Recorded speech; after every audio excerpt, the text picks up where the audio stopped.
What if the love you've been searching for wasn't found on dating apps or behind expensive dinners, but hidden in the most ordinary of places?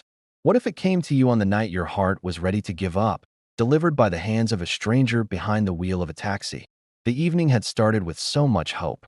Maya had stood in front of her mirror, smoothing down the emerald dress that shimmered under her bedroom light. She had spent hours getting ready, carefully curling each strand of hair, choosing the right shade of lipstick. Tonight was supposed to be special, a second date that might finally lead to something real after months of empty conversations and forgettable first encounters. She arrived at the restaurant early, ordered sparkling water to calm her nerves, and rehearsed in her head how the night might unfold. She imagined laughter, maybe a gentle touch across the table, a glimpse of the promise she had been longing for. But as the minutes turned into an hour, her hope began to crumble. The seat across from her remained empty. Her phone stayed silent. The waiter came and went with sympathetic eyes. And finally, with her heart sinking, Maya realized he wasn't coming. Standing outside the restaurant, she wrapped her arms around herself against the cool evening air. Mascara smudged beneath her eyes, her heels clicking angrily against the pavement. She tried to swallow the lump in her throat. Around her, the city moved on, couples laughing, friends spilling out of bars, neon lights flickering in the distance. All of it felt like a cruel reminder of what she didn't have. She raised her hand, and a yellow taxi pulled over. She slid into the back seat, trying to disappear into the darkness. "You okay back there?" The driver's voice was low, calm, not intrusive but concerned. Maya let out a dry laugh. "Do I look okay?" He glanced at her through the rearview mirror. His eyes held no judgment, only quiet understanding. "Rough night." "Something like that," she muttered, turning her gaze to the passing blur of streetlights outside the window.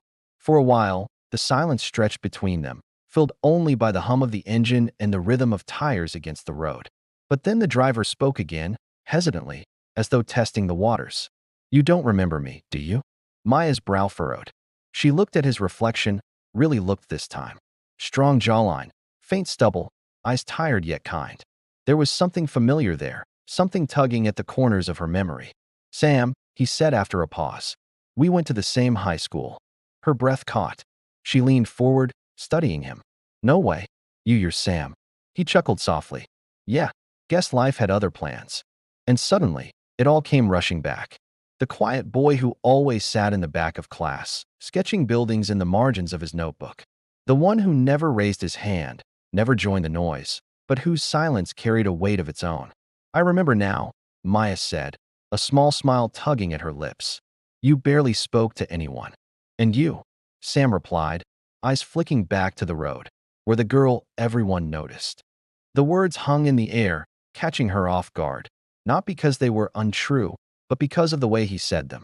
Not with flattery, not with bitterness, but with a simple honesty that made her chest tighten. The conversation unfolded naturally after that. They talked about teachers they remembered, classmates who had gone in different directions, dreams they once held. Sam admitted that he had wanted to be an architect, but life had steered him into different lanes. "It's not glamorous," he said with a shrug, "but it keeps me honest." Maya found herself opening up in return, confessing how exhausting the dating world had become, how every conversation felt like a performance, how she longed for something simple, real, unpretentious. For the first time in months, she felt seen. Not as the woman in the emerald dress, not as someone trying too hard to impress a stranger, but simply as herself. As the taxi wound through the city streets, the air between them shifted. It wasn't love yet. It wasn't even romance.